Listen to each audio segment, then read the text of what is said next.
arraigados en Jesús. Y no quisiera comenzar o dar la impresión de comenzar con un mensaje pesimista, pero es la razón por la cual quiero compartir este tema y creo que todos podemos reconocer hoy en día una realidad que se vive a nivel global, a nivel mundial, y es que estos tiempos son tiempos difíciles, son tiempos peligrosos.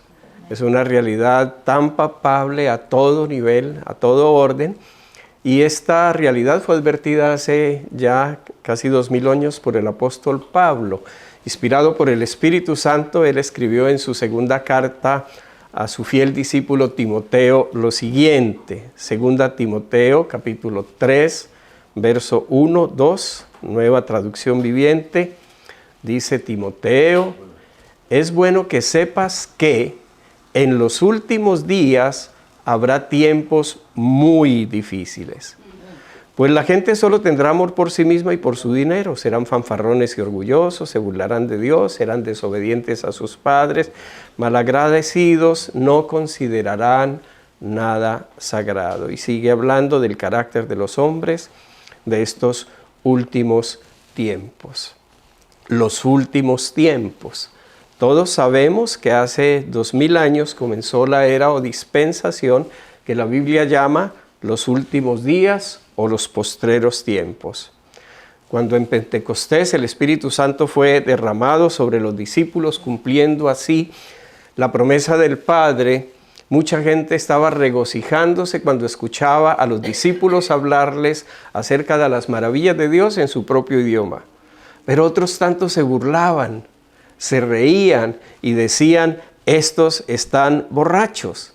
Y es entonces cuando Pedro, inspirado por el Espíritu Santo, se levanta para decir: no, estas personas no están borrachas como ustedes suponen. No, lo que ustedes están viendo es lo que el profeta Joel predijo hace mucho tiempo cuando dijo: en los últimos días, dice Dios, derramaré de mi espíritu sobre toda la gente. Así que es una evidencia bíblica que los últimos días o los últimos tiempos comenzaron ya hace 2000 años. Así que ahora estamos, como todos identificamos, en el final de los últimos días, de los últimos tiempos.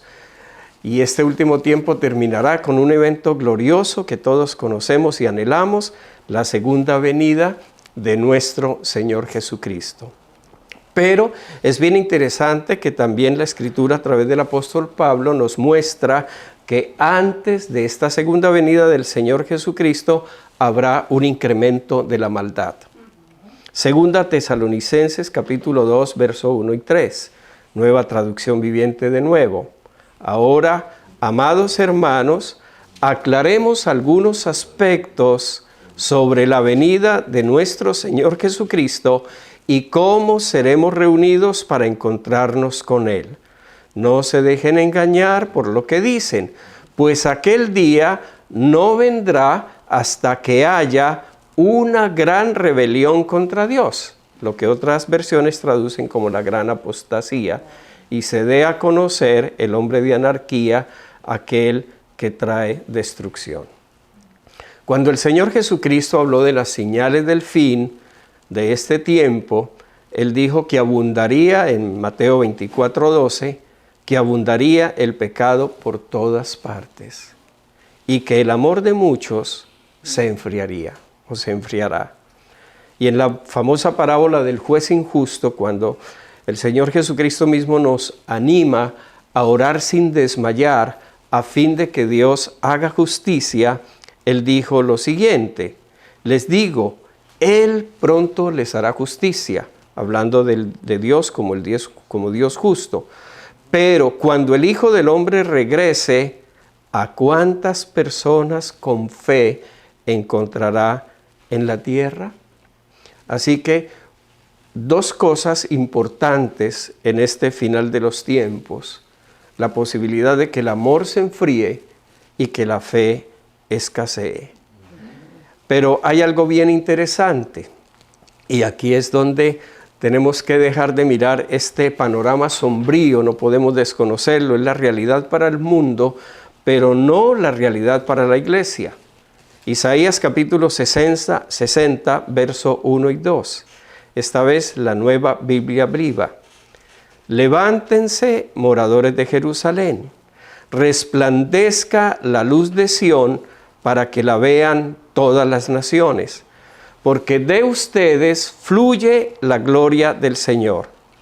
Tinieblas negras como la noche cubrirán los pueblos de la tierra, pero la gloria del Señor resplandecerá sobre su ciudad. Resplandecerá sobre ustedes, resplandecerá sobre ti. Y esta es una profecía tremendamente esperanzadora, porque nos habla de la realidad del mundo, realidad que estamos viendo y que estamos presenciando, que vemos cumplida, pero debe llenar nuestros corazones de esperanza, porque si esta profecía de oscuridad sobre las naciones está cumpliéndose, también se cumplirá la parte de la profecía que dice que la gloria del Señor será vista sobre nosotros. Voy a empezar a conectar esto entonces con la palabra que quiero compartir con ustedes.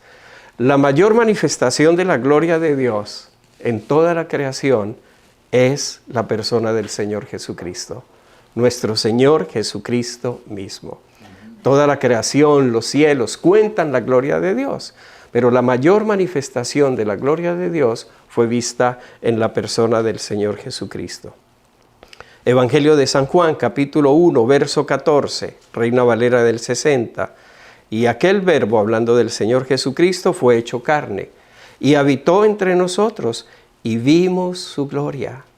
Gloria como del unigénito del Padre, lleno de gracia y de verdad.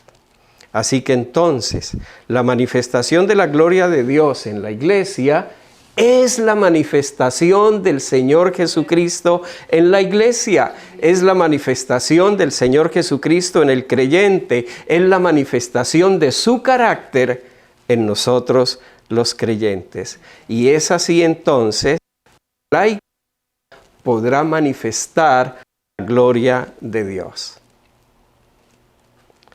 Juan 1:14. Y aquel Verbo fue hecho carne y habitó entre nosotros. Vimos su gloria como del unigénito del Padre, lleno de gracia y de verdad. Lleno de gracia y de verdad. Así como el Señor Jesucristo manifestó la gloria de Dios, estando lleno de gracia y de verdad, nosotros manifestaremos la gloria de Dios llenos de gracia y de verdad. Llenos de gracia y de verdad. La iglesia ha de llegar a esta plenitud de manifestar la gracia de Dios y manifestar la verdad de Dios. Y es entonces en este contexto que el tema que hoy compartimos tiene gran relevancia: arraigarnos en Jesús. El fundamento bíblico, Colosenses capítulo 2, versos 6 y 7, Nueva Traducción Viviente. Por lo tanto, de la manera que recibieron a Cristo Jesús como Señor, ahora deben seguir sus pasos. Arraíguense profundamente en Él. Arraíguense profundamente en Él y edifiquen toda su vida sobre Él. Entonces la fe de ustedes se fortalecerá en la verdad que se les enseñó y rebosarán de gratitud.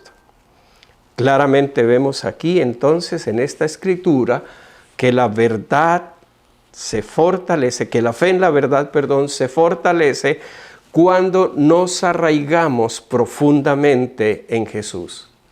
Y cuando edificamos toda nuestra vida sobre Él, sobre quién es Él y sobre su obra completa y acabada en la cruz del Calvario.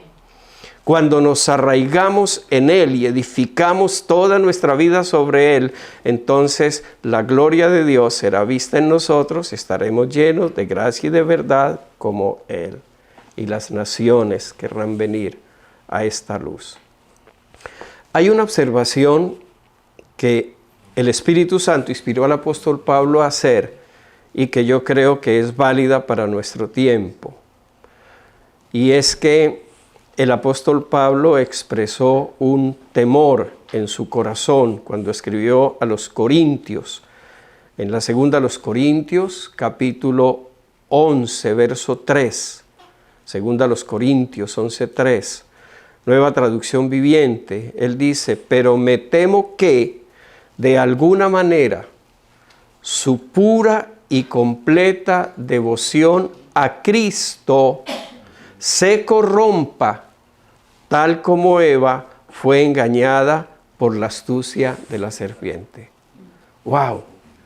Este temor estaba en el corazón del apóstol Pablo, que la pura y sincera devoción que había nacido en el corazón de las creyentes cuando escucharon acerca del Evangelio de nuestro Señor Jesucristo fuera contaminada, fuera corrompida, fuera de alguna manera tocada a causa del engaño y de la astucia de Satanás. En este contexto inmediato, el apóstol Pablo estaba exhortando a los creyentes de Corinto porque estaban dejándose seducir por la enseñanza de ciertos falsos apóstoles, probablemente maestros judaizantes. Y entonces les reclama porque en su comezón de oír, dice textualmente la Nueva Traducción Viviente, estaban escuchando de buena gana todo lo que se les decía, aun si se les predicaba a un Jesús diferente del que él les había predicado. Una anotación que es importante hacer es que una característica también entonces de estos últimos tiempos difíciles es la abundancia de la falsa enseñanza, de los falsos profetas y de los falsos maestros. Y entonces frente a esa realidad presente allí, en este tiempo también, el apóstol Pablo estaba expresando un gran celo en su corazón, para que ellos permanecieran fieles y en pureza en su devoción a Cristo. Pero estaba lógicamente diciendo, bueno, me temo frente a todo esta avalancha de falsa enseñanza, frente a toda esta avalancha de engaño, él estaba temiendo que esto pudiera pasar. Y yo creo que entonces este temor que había en el corazón del apóstol Pablo, esta preocupación, es válida hoy.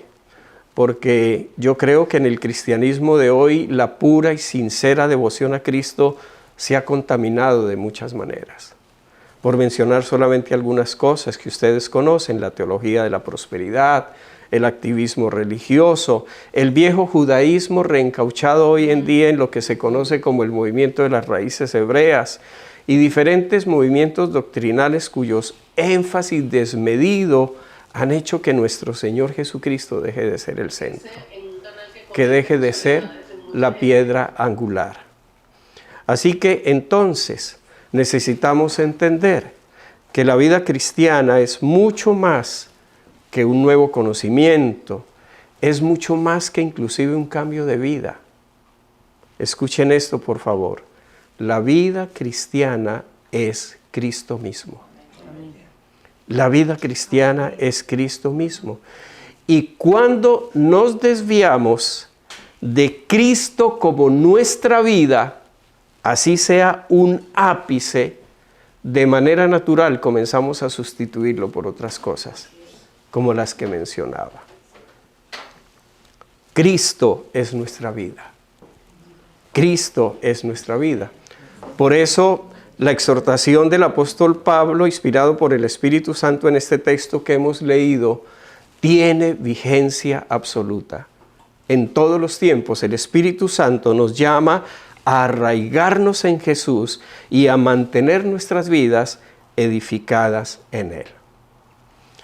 ¿Cómo podemos nosotros garantizar que nuestras vidas están siendo arraigadas en Él y que estamos edificando nuestra vida en Él? Sencillo, permaneciendo en Él. En Juan 15, la parábola de la vid, tenemos la revelación del secreto de ser fructíferos. Y todo el secreto de esta parábola es permanecer en Él. Permanecer en Él. Porque dice textualmente el Señor Jesucristo en esta parábola, si permanecemos en Él, Él permanece en nosotros. Él permanece en nosotros. Seguramente han escuchado mucho sobre esta parábola y el llamado de nuestro Señor Jesucristo a permanecer en Él. Pero quiero, con su favor y su permiso, resaltar solamente dos cosas aquí. La primera, permanecer en Él es permanecer en su eterno e incondicional amor por nosotros. Permanecer en Jesús es permanecer en su eterno e incondicional amor por nosotros. En el verso 9 de este capítulo 15 del Evangelio de San Juan, el Señor Jesucristo dijo textualmente lo siguiente: yo los he amado a ustedes tanto como el Padre me ha amado a mí. Permanezcan en mi amor. Permanezcan en mi amor. Permanezcan en mi amor. Ese amor que es inmensurable.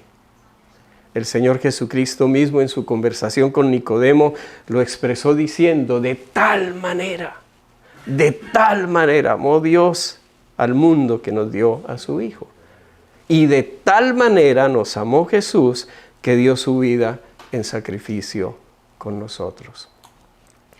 En el transcurso de nuestra vida cristiana, cuando sobre todo no comprendemos y no entendemos el proceso de crecimiento que Dios tiene para nosotros, cuando no entendemos que por el nuevo nacimiento nuestro espíritu ha sido plenamente perfeccionado a causa de la obra completa y acabada del Señor Jesucristo, que por la fe en el Señor Jesús hemos sido limpiados, perdonados de todos nuestros pecados, pasados, presentes, futuros, que hemos sido justificados, que hemos sido santificados, ¿no? Y cuando entonces no entendemos que hay otra parte de nuestro ser, que es el alma, que no fue perfeccionada instantáneamente, sino que entra en un proceso de perfeccionamiento, de santificación continua, y nos confrontamos con nuestros propios errores, con nuestras caídas muchas veces, con nuestros pecados o con nuestros faltantes. El enemigo aprovecha eso para traer acusación, para traer condenación y para poner en nosotros un sentir de estar separados de Dios y de pronto de no ser amados por Dios. Y nos cuestionamos, ¿será que Dios no nos ama? O cuando en el devenir de la vida cristiana, como tú mencionabas ahora, Jaime, en ese devenir tenemos que pasar por diferentes pruebas y dificultades, por cosas difíciles. Y el apóstol Pablo, escribiendo también a los romanos en capítulo 8, hace una pregunta retórica: ¿será que si pasamos por problemas o tribulaciones, será que Dios no nos ama? No, no. Por eso entonces es bien importante permanecer en la realidad del amor de Dios por nosotros, de cuánto nos ama. Nuestra identidad no solamente debe estar basada en nuestra condición de hijos. Es muy importante, sí, creo que todos hemos alcanzado ese punto de saber que soy hijo de Dios, pero hay una dimensión más allá, hay algo más. Y es cuando yo puedo saber que soy hijo de Dios, pero que soy hijo muy amado y plenamente aceptado, en el que Dios se complace. Por mis ejecutorias, por mi desempeño, por mis logros, no. Por el logro del Señor Jesucristo, por el desempeño del Señor Jesucristo, por la obediencia del Señor Jesucristo y por mi fe en Él.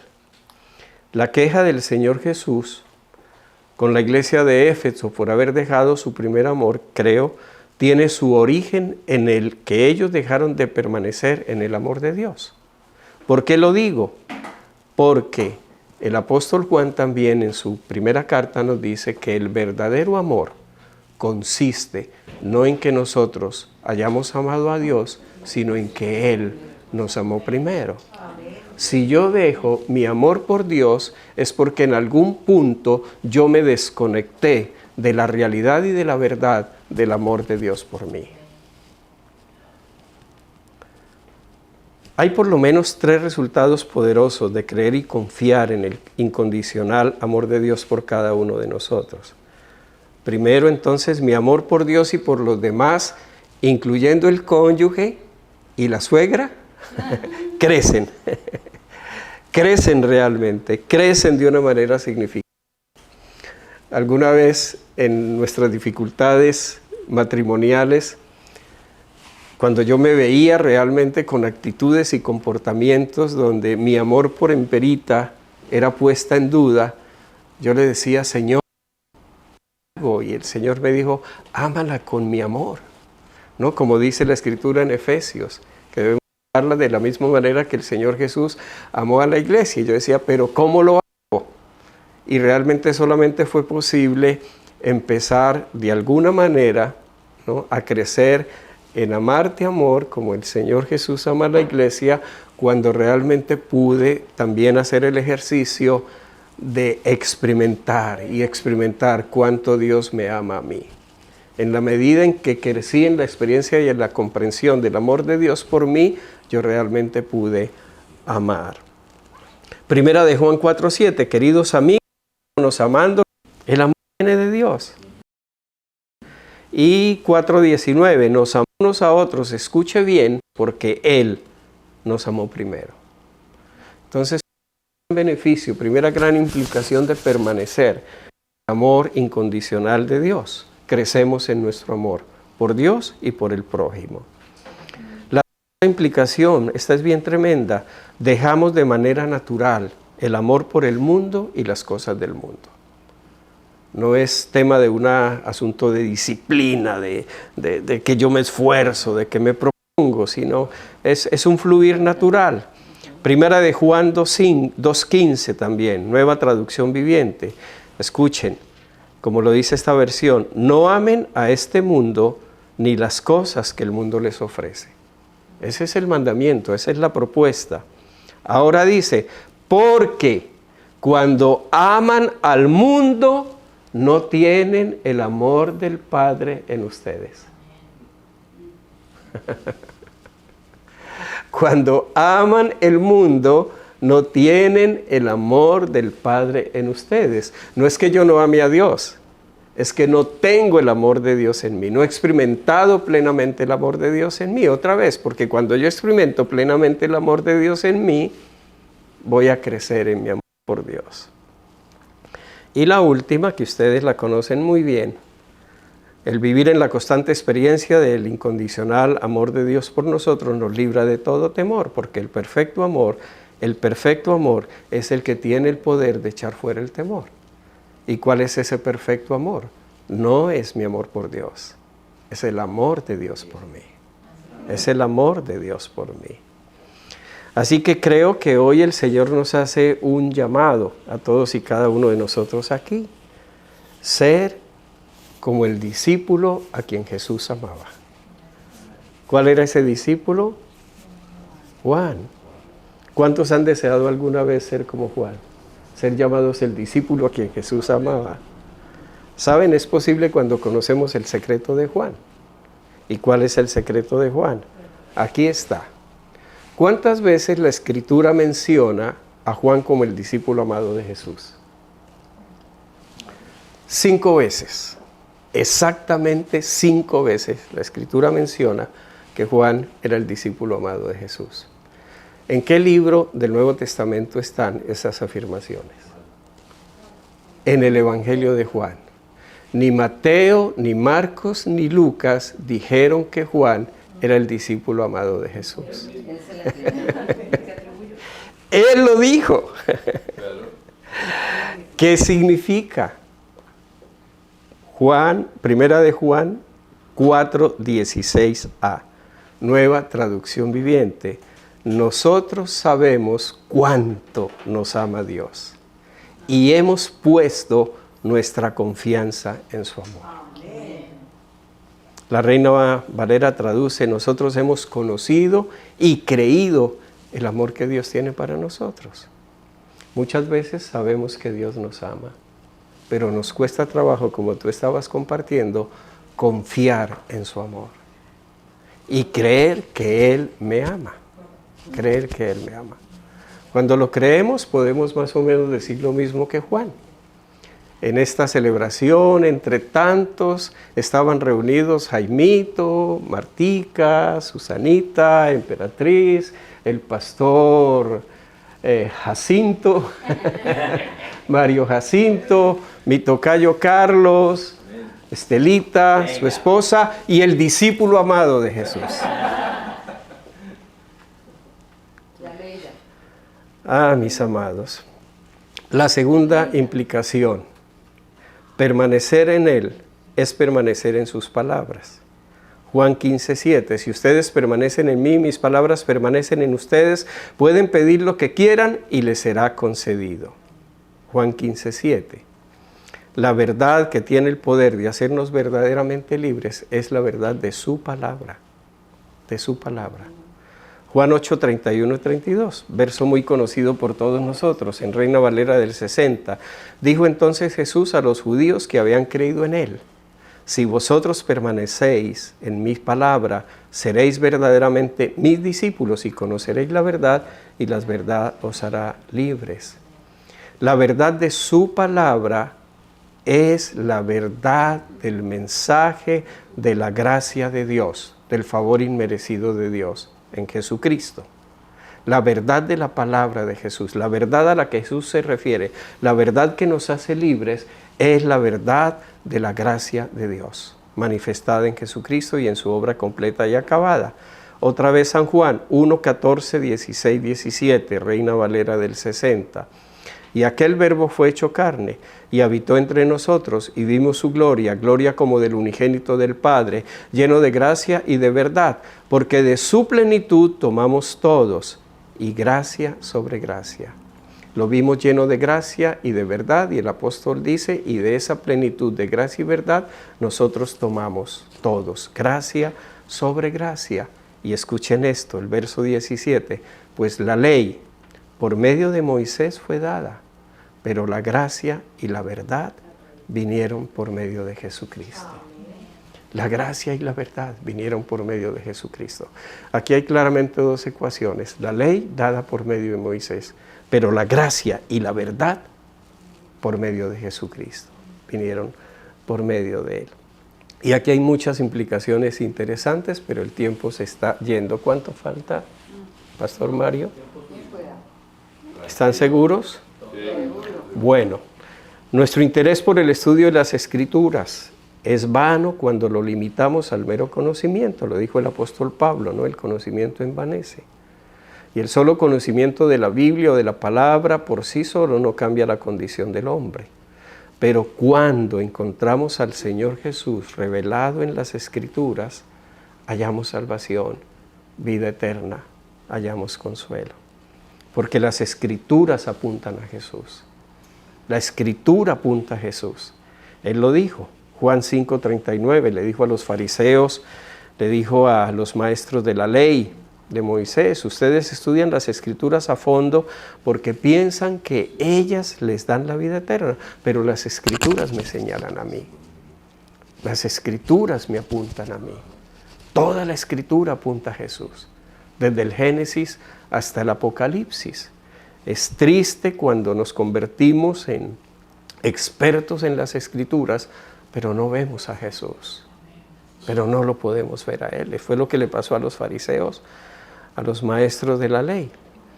Cuando el Señor Jesús, el día de su resurrección, se encontró con los discípulos que iban camino a Emmaús, que iban descorazonados porque ellos habían estado siguiendo a Jesús porque pensaban que era Él el que iba a salvar a Israel, ¿no?, del imperio de los romanos, y entonces lo apresaron, lo juzgaron, lo mataron y ya no era. Entonces Él viene y les pregunta: ¿por qué están tristes? Ustedes conocen la historia. ¿Cómo así? Es que usted no sabe todo lo que ha pasado. ¿Y qué es lo que ha pasado? Y ellos le dicen de Jesús. Y entonces el Señor le dice que son necios y tardos de corazón porque no entienden todo lo que las Escrituras dicen de Él, lo que los profetas han dicho de Él. Pero no se queda allí. Pacientemente dice la Escritura allí en Lucas 24:27, que los guió por los escritos de Moisés y de todos los profetas, explicándole lo que las Escrituras decían acerca de Él. Por eso Él es el cumplimiento de la ley y de los profetas. Porque todo lo que estaba simbolizado, escondido en la ley, y todo lo que los profetas dijeron acerca del que había de venir, se cumplió en Él, en el Señor Jesucristo. Dos formas puntuales como nosotros podemos realmente enraizarnos en Jesús, edificar toda nuestra vida sobre Él. Podemos hablar de mucho más, pero suficiente estas dos. Permaneciendo en la verdad de su amor por nosotros, de su amor incondicional por nosotros, y permaneciendo en sus palabras. Este verso de la Escritura que todos conocemos muy bien: la fe viene por el oír, y el oír por la palabra de Dios. ¿Saben el texto griego que dice? El texto griego dice literalmente, no dice Deus, que es para Dios, dice Christos. Una traducción específica de esa escritura es: la fe viene por el oír, y el oír la palabra de Cristo. Por eso es que el apóstol Pablo dijo que la palabra de Cristo more abundantemente en sus corazones. Hay tantas profundidades para descubrir y para experimentar en la obra completa y acabada del Señor Jesucristo. Y lamentablemente lo que ocurre es que muchos cristianos piensan que es solamente como el comienzo de algo, y que más allá de Jesús hay conocimiento, hay experiencias, hay no sé cuántas cosas. Alguien con sabiduría dijo: Jesús más algo es igual a nada, a cero. Pero Jesús más nada es igual a todo. En Él están escondidos todos los tesoros de la sabiduría y del conocimiento. Y hay tantos cristianos hoy en día engolosinados con tantas cosas que están perdiendo de vista la esencia de la vida cristiana, que es Cristo mismo. Ok. Atrevidamente a última hora le pedí el favor a sus pastores que dejáramos la cena para el final, porque la cena del Señor nos ofrece una posibilidad hermosa de mantenernos en esta realidad de Jesús, de mantenernos en esta realidad de Jesús. Todos sabemos que la cena o la comunión es un memorial, pero es un memorial que debe arraigarnos en Jesús. Fue instituida por el Señor Jesucristo mismo como una conmemoración eterna de su sacrificio en la cruz del Calvario, como una conmemoración eterna de su sacrificio eterno en la cruz del Calvario. En el relato del Evangelio según San Lucas, capítulo 22, versos 19 y 20, se nos dice que cuando estaban sentados a la mesa, compartiendo la Pascua, nuestro Señor Jesucristo tomó un poco de pan, dio gracias a Dios por el pan, luego lo partió en trozos, lo dio a sus discípulos y dijo: esto es mi cuerpo, el cual es partido, entregado, por ustedes. Hagan esto en memoria de mí. Hagan esto en memoria de mí. Y que después de la cena tomó en sus manos otra copa de vino y dijo: esta copa es el nuevo pacto entre Dios y su pueblo, un acuerdo confirmado con mi sangre, la cual es derramada como sacrificio por ustedes. Instituida por el Señor Jesucristo, revelada a sus discípulos y posteriormente revelada al apóstol Pablo, que estaba llamado a ser el apóstol a los gentiles. Escribiendo a los Corintios, cuando habla de esta parte de la cena del Señor, lo que él dice allí en el capítulo 11 es: pues yo mismo les transmito lo que recibí del Señor Jesús mismo. Tan importante es la cena del Señor como un memorial que debe mantenernos arraigados al Señor Jesús, que parte de las revelaciones que el Señor le dio a Pablo después de resucitar tenía que ver con la cena del Señor. Y por supuesto entonces que era también una práctica permanente, constante de la iglesia del primer siglo, la iglesia neotestamentaria del primer siglo, y ustedes conocen los versículos de Hechos 2. El 42 dice: todos los creyentes se dedicaban a la enseñanza de los apóstoles, a la comunión fraternal, a participar juntos en las comidas, entre ellas la cena del Señor. Era una práctica constante, permanente. El 46 dice, adoraban juntos en el templo cada día, se reunían en casas para la cena del Señor y compartían sus comidas con gran gozo y generosidad, cada día. Hay una historia bien interesante en el capítulo 20 de Hechos. Es un relato que nos muestra la importancia que para nosotros debe tener la celebración de la Santa Cena, el participar de la Santa Cena. El apóstol Pablo y su equipo navegan de Filipos a la ciudad de Troas y allí deciden quedarse por 7 días. ¿Y cuál es la razón para quedarse 7 días en Troas? Esperar el primer día de la semana para reunirse con los discípulos y participar de la Cena del Señor. Esto es lo que dice el verso 7. El verso 7 dice lo siguiente, y es bien interesante. Miren esto tan interesante. El apóstol Pablo, el superapóstol Pablo, está visitando la iglesia de Troas, va a quedarse 7 días, va a estar en la celebración de domingo. Y el Espíritu Santo nos dice, y sacaron carteles por todas partes anunciando que el apóstol Pablo iba a estar en la reunión y iba a enseñar. No, lo que el Espíritu Santo resalta a través de Lucas y su equipo de redacción de Hechos es lo siguiente: el primer día de la semana nos reunimos con los creyentes locales para participar de la Cena del Señor. Para participar de la Cena del Señor. Y por supuesto, Pablo estaba predicando. Y ya conocen la historia de lo que sucede allí. Se entusiasmó tanto y como el otro día salía, se extendió en la enseñanza y un joven allí se durmió, se cayó. Ninguno dormido, ¿verdad? Creo que entonces el Señor tan hermosamente nos está animando hoy a mantener nuestras vidas enraizadas en Jesús, edificar nuestras vidas en Jesús, y nos da una oportunidad a través de participar hoy de la Santa Cena de vivenciarlo, de vivenciarlo. Y yo creo que necesitamos también escuchar como un llamado del Espíritu Santo a recuperar la dignidad de la Santa Cena.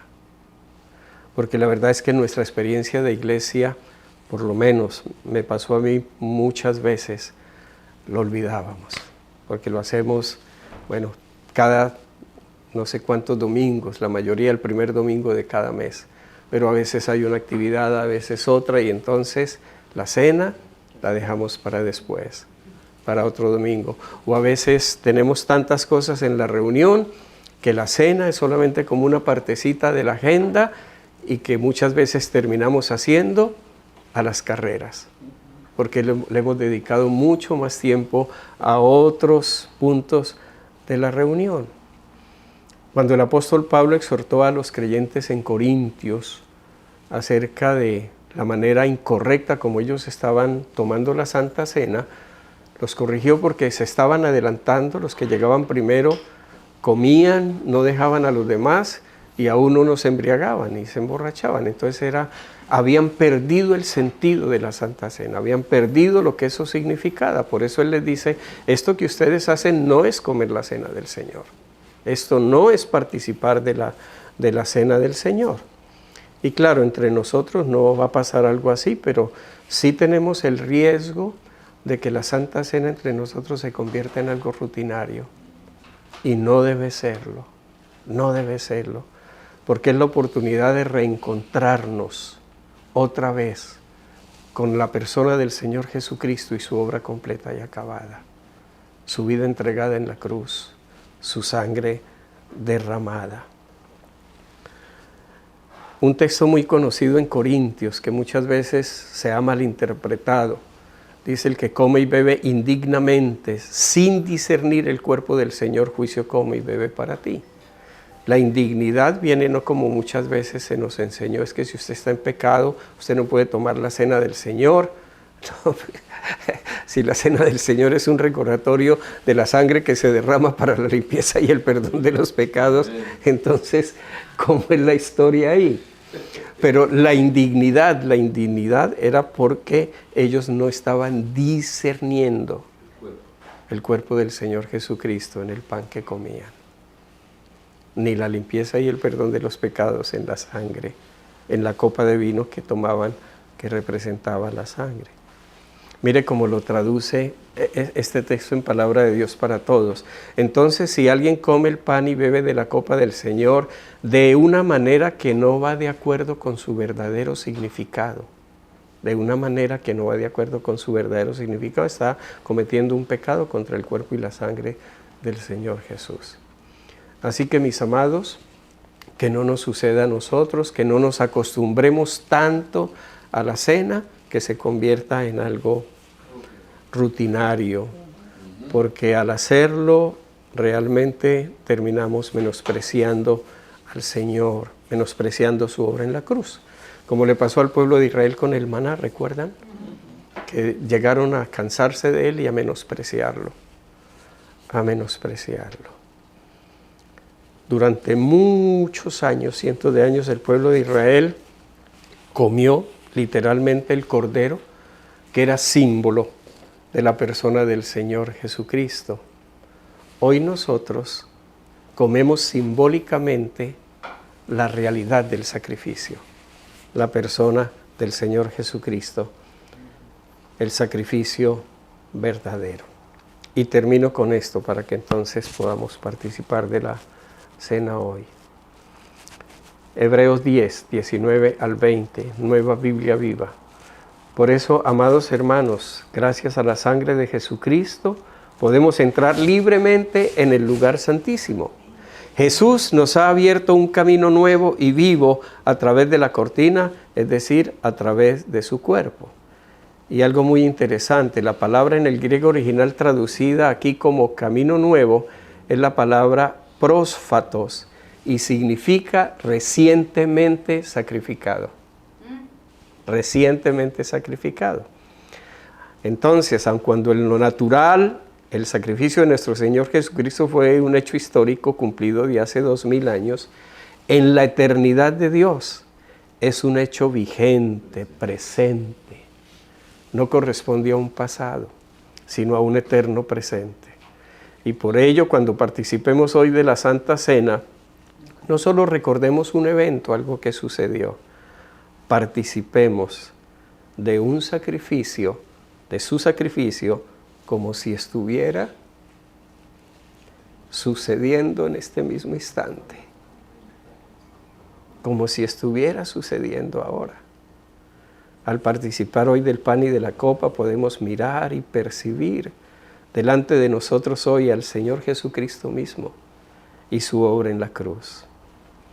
Miremos entonces a nuestro Señor Jesús recién sacrificado, llevando todas nuestras iniquidades, nuestras enfermedades, cargando nuestros dolores en su cuerpo partido, y experimentemos el poder de su sangre, limpiando y perdonando todos nuestros pecados, pasados, presentes y futuros, santificándonos, apartándonos para Él y declarándonos justos a los ojos de Dios, justos a los ojos de Dios.